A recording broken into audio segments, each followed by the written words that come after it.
नमस्कार। आज हमारे पास इलाहाबाद हाई कोर्ट का एक बड़ा ही दिलचस्प अदालती फैसला है। हम्म। ये मामला बाहर से देखें तो एक पति पत्नी के बीच का झगड़ा लगता है, लेकिन जब हम इसकी परतों को खोलेंगे तो ये हमारे कानूनी सिस्टम पर, पुलिस की कार्यप्रणाली पर बहुत गहरे सवाल खड़े करता है। बिल्कुल। ये कहानी एक पारिवारिक विवाद से शुरू तो होती है, लेकिन इसका असली महत्व उस कहानी में नहीं है। अच्छा। इसका महत्व है उन प्रक्रियात्मक गलतियों में जो इस केस में पुलिस और निचली अदालत दोनों से हुई।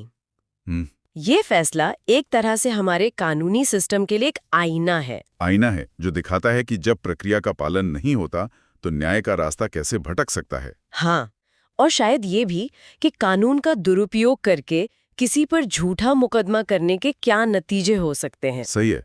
हमारे पास 14 जनवरी 2026 का उम्मे फरवा बनाम उत्तर प्रदेश राज्य मामले का पूरा फैसला है। तो चलिए इस कहानी और इसके कानूनी दांव पेच को समझना शुरू करते हैं। चलिए। तो सबसे पहले इस मामले की कहानी क्या है, मतलब किरदार कौन है और हुआ क्या था? तो देखिए, कहानी के केंद्र में दो लोग हैं। पति हैं डॉक्टर महमूद आलम खान, जो दक्षिण कोरिया में एक रिसर्च प्रोफेसर थे। ओके। और उनकी पत्नी है उम्मे फरवा। कहानी शुरू होती है जब डॉक्टर खान भारत में अलीगढ़ के क्वारसी पुलिस स्टेशन में अपनी पत्नी के खिलाफ एक एफआईआर दर्ज करवाते हैं। अच्छा, और एफआईआर में आरोप क्या थे? ये सिर्फ कोई घरेलू झगड़ा था या कुछ और गंभीर? नहीं, आरोप काफी गंभीर थे। एफआईआर के मुताबिक पति का कहना था कि जब वो सियोल में थे तब उनकी पत्नी, जो उस समय कोरिया में ही थी, किसी अफजल खान नाम के व्यक्ति के साथ लिव इन रिलेशनशिप में रह रही थी। और जब पति को इस बारे में पता चला और उन्होंने आपत्ति जताई तो पत्नी ने उनसे तलाक ले लिया। लेकिन बात यही खत्म नहीं हुई होगी, जाहिर है। नहीं, बिल्कुल नहीं। पति ने ये भी आरोप लगाया कि उनकी पूर्व पत्नी और उनका लिव इन पार्टनर मिलकर उन्हें फेसबुक पर बदनाम कर रहे हैं। बदनाम कर रहे हैं? कैसे? उनकी और उनकी बेटी की तस्वीरें पोस्ट कर रहे हैं। और सबसे गंभीर आरोप ये था कि वे उन्हें धमकी दे रहे हैं कि अगर वो भारत वापस आएं तो उन्हें जान से मार दिया जाएगा। ओ, जान से मारने की धमकी? जी। इसी धमकी के आधार पर पुलिस ने भारतीय दंड संहिता यानी आईपीसी की धारा 506 यानी आपराधिक धमकी वाली धारा। हाँ, आपराधिक धमकी और साथ में धारा 507 के तहत मामला दर्ज कर लिया। ये तो कहानी का एक पक्ष हुआ। जाहिर है पत्नी का भी कुछ कहना होगा इसमें। उनका क्या पक्ष था? बिल्कुल।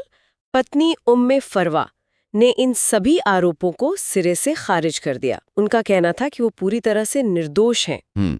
बल्कि उनका तो ये कहना था कि 2008 में शादी के बाद से ही उनके पति उन्हें लगातार परेशान कर रहे थे, उनके साथ क्रूरता भरा व्यवहार करते थे। अच्छा। तो उनके मुताबिक ये एफआईआर उन्हें परेशान करने के लिए दर्ज कराए गए कई झूठे मामलों में से सिर्फ एक और मामला था। तो ये तो एक क्लासिक उसने कहा मैंने कहा वाला मामला बन गया।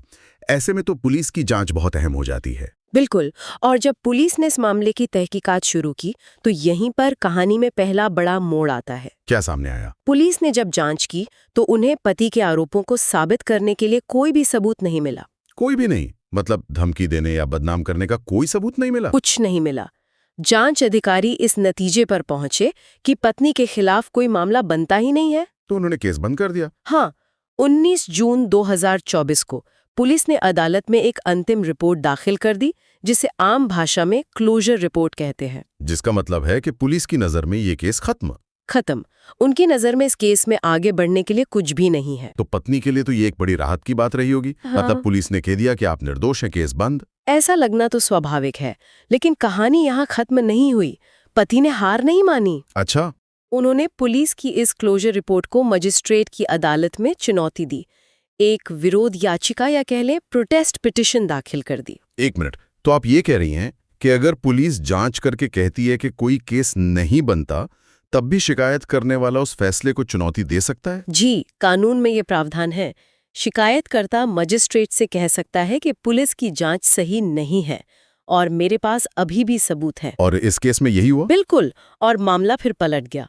मजिस्ट्रेट ने पुलिस की क्लोजर रिपोर्ट को खारिज कर दिया और पति की याचिका को स्वीकार कर लिया। अरे मतलब मजिस्ट्रेट ने पुलिस की पूरी जांच को नजरअंदाज कर दिया? एक तरह से हाँ, मजिस्ट्रेट ने पति की दलीलों को ज्यादा वजन दिया और 23 अक्टूबर 2024 को पत्नी उम्मे फरवा को अदालत में पेश होने के लिए समन जारी कर दिया। बाप रे, मतलब जिस केस को पुलिस ने बंद कर दिया था बिल्कुल, उसे अदालत ने फिर से खोल दिया। हाँ, और पत्नी को इसी समन आदेश के खिलाफ इलाहाबाद हाई कोर्ट का दरवाजा खटखटाना पड़ा। और यहीं से मामला असल में दिलचस्प हो जाता है, क्योंकि अब हाई कोर्ट इस पूरी प्रक्रिया को देख रहा था और हाई कोर्ट ने पाया कि इस केस में तो शुरुआत से ही गड़बड़ थी। हाँ, पहली और सबसे बड़ी गलती पुलिस की स्तर पर ही हो गई थी जिस दिन एफआईआर दर्ज हुई। कैसे? इसे समझने के लिए हमें दो तरह के अपराधों का फर्क समझना होगा, संज्ञेय और असंज्ञेय। हाँ, ये शब्द हमने कई बार सुने हैं, कॉग्निजेबल और नॉन कॉग्निजेबल।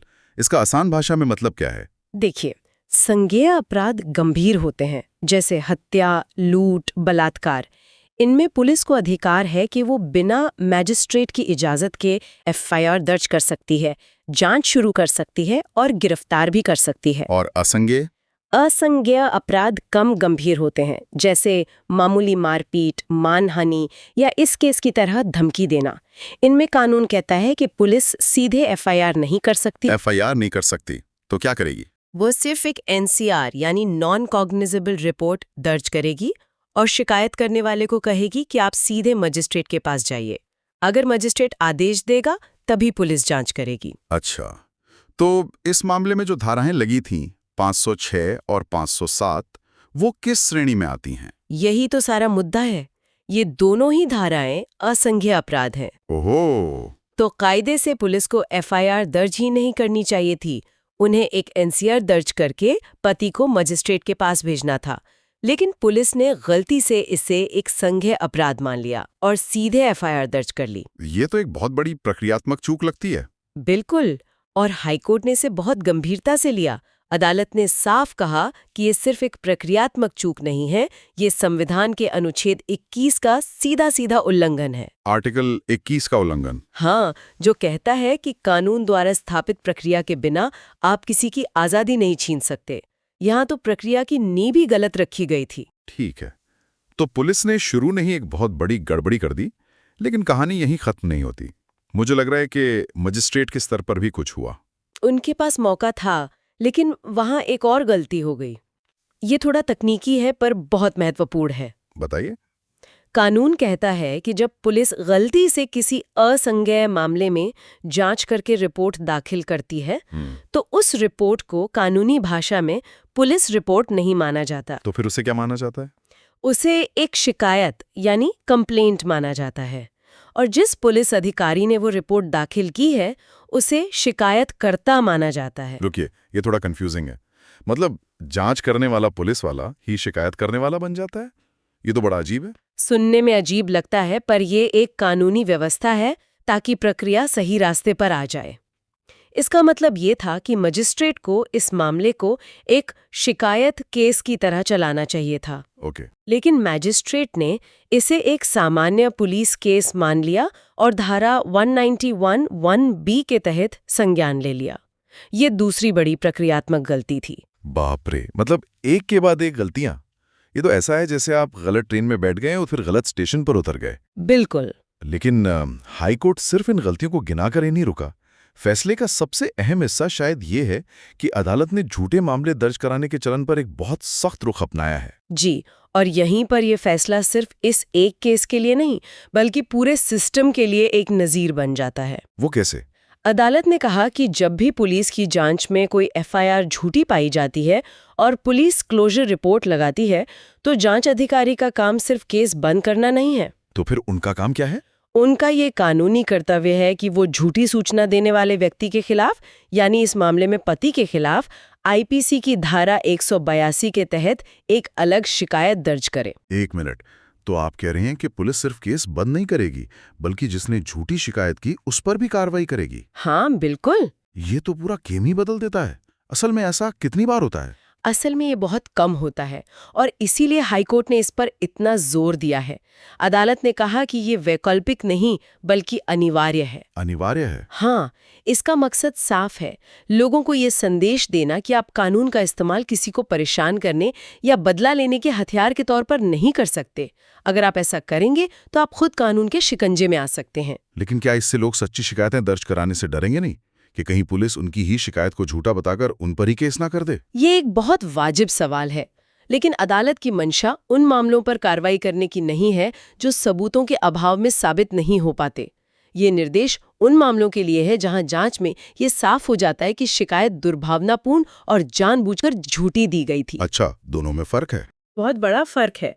इसका मकसद केवल कानून के घोर दुरुपयोग को रोकना है। और अदालत ने यह सुनिश्चित करने के लिए कि इस आदेश का पालन हो, कुछ ठोस कदम भी उठाए हैं। हाँ, अदालत ने सिर्फ कहकर नहीं रुकी, उन्होंने अपने फैसले में झूठी सूचना देने वालों के खिलाफ शिकायत दर्ज करने के लिए एक पूरा फॉर्मेट हिंदी और अंग्रेजी दोनों में शामिल कर दिया। अच्छा, फॉर्मेट भी दे दिया? हाँ, ताकि पुलिस अधिकारियों को कोई बहाना न मिले।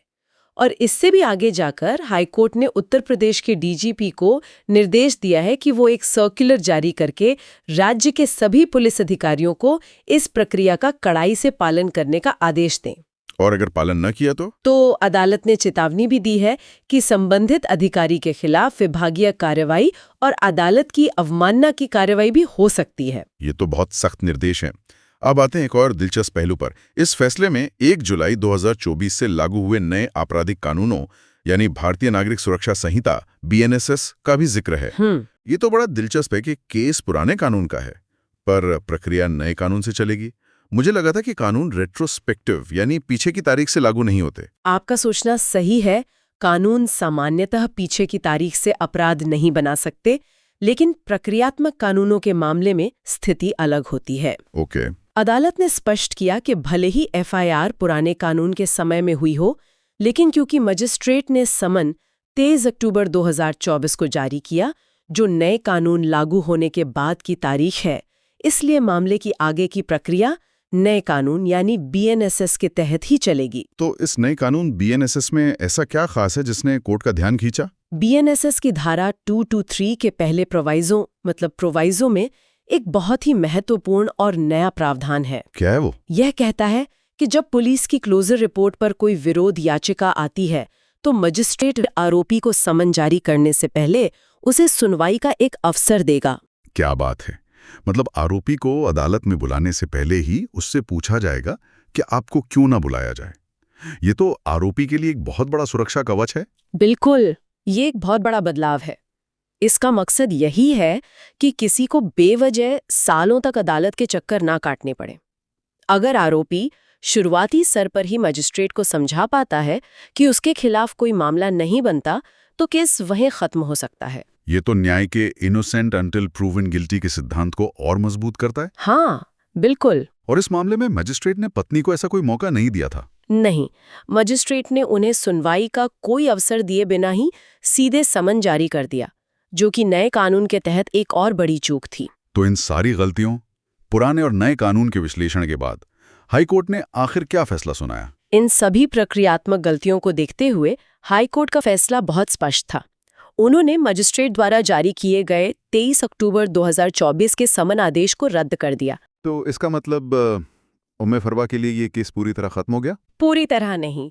हाईकोर्ट ने मामले को खारिज नहीं किया, बल्कि इसे वापस उसी मजिस्ट्रेट के पास भेज दिया, लेकिन इस बार सख्त निर्देशों के साथ। अच्छा, क्या निर्देश दिए?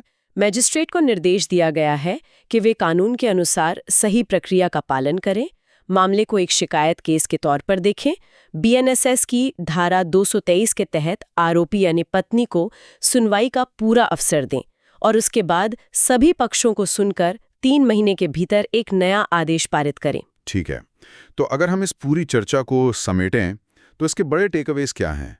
मेरे लिए तो जो सबसे बड़ी बात निकल कर आ रही है वो ये है कि प्रक्रिया सिर्फ किताबों में लिखे नियम नहीं है, ये न्याय की रीढ़ की हड्डी है। आपने बिल्कुल सही कहा। प्रक्रिया ही न्याय और अन्याय के बीच का फर्क तय करती है। एक छोटी सी प्रक्रियात्मक गलती किसी निर्दोष व्यक्ति की जिंदगी को सालों तक नरक बना सकती है। सही है। दूसरा टेकअवे क्या होगा? दूसरा बड़ा टेक अवे ये है कि कानून को हथियार की तरह इस्तेमाल करने वालों के लिए अब रास्ता मुश्किल होगा। अदालत ने साफ कर दिया है कि झूठी एफआईआर कराने की एक कीमत होगी। ये कानून के दुरुपयोग को रोकने में एक बहुत बड़ा कदम साबित हो सकता है, बशर्ते पुलिस इसका ईमानदारी से पालन करे। और तीसरा, शायद एक उम्मीद की किरण, नए कानून में आरोपी को समन जारी होने से पहले सुनवाई का अधिकार देना। ये दिखाता है कि हमारा कानूनी सिस्टम खुद को बेहतर और ज्यादा निष्पक्ष बनाने की दिशा में सोच रहा है। जी, ये एक स्वागत योग्य बदलाव है जो सिस्टम पर बोझ भी कम करेगा और बेगुनाहों को अनावश्यक परेशानी से भी बचाएगा। ये फैसला हमारे कानूनी सिस्टम के भीतर मौजूद चेक एंड बैलेंस को बहुत खूबसूरती से उजागर करता है। बिल्कुल। ये दिखाता है कि अगर पुलिस से या निचली अदालतों से कोई चूक होती है तो उसे सुधारने के लिए हाई कोर्ट और सुप्रीम कोर्ट जैसी संस्थाएं मौजूद हैं। सही है। ये न्यायपालिका की आत्म सुधार की क्षमता को भी दर्शाता है। सोचिए उस महिला के बारे में। वो पहले से ही एक मुश्किल तलाक से गुजर रही हैं और फिर उन्हें एक ऐसे केस का सामना करना पड़ता है जिसकी नींव ही गलत थी। ये सिर्फ कानूनी लड़ाई नहीं होती, ये इंसान को मानसिक और भावनात्मक रूप से तोड़ देती है। बिल्कुल। और यही बात एक ज्यादा बड़े और परेशान करने वाले सवाल पर लाकर छोड़ती है। अगर एक हाईकोर्ट तक पहुंचे मामले में पुलिस और निचली अदालत इतनी बुनियादी प्रक्रियात्मक गलतियां कर सकती हैं, तो ऐसे कितने और मामले देश भर की अदालतों में चल रहे होंगे जहां आरोपी के पास हाईकोर्ट तक जाने के संसाधन ही नहीं है। ये सोचने वाली बात है। यह हमें याद दिलाता है कि सिर्फ अपने अधिकारों को जानना काफी नहीं है, बल्कि उस प्रक्रिया को समझना भी जरूरी है जो उन अधिकारों की रक्षा करती है। और सोचने वाली बात यह है कि जब कानून के रखवाले इन नक्शे का पालन नहीं करते तो मंजिल तक पहुंचने का रास्ता कितना मुश्किल हो जाता होगा।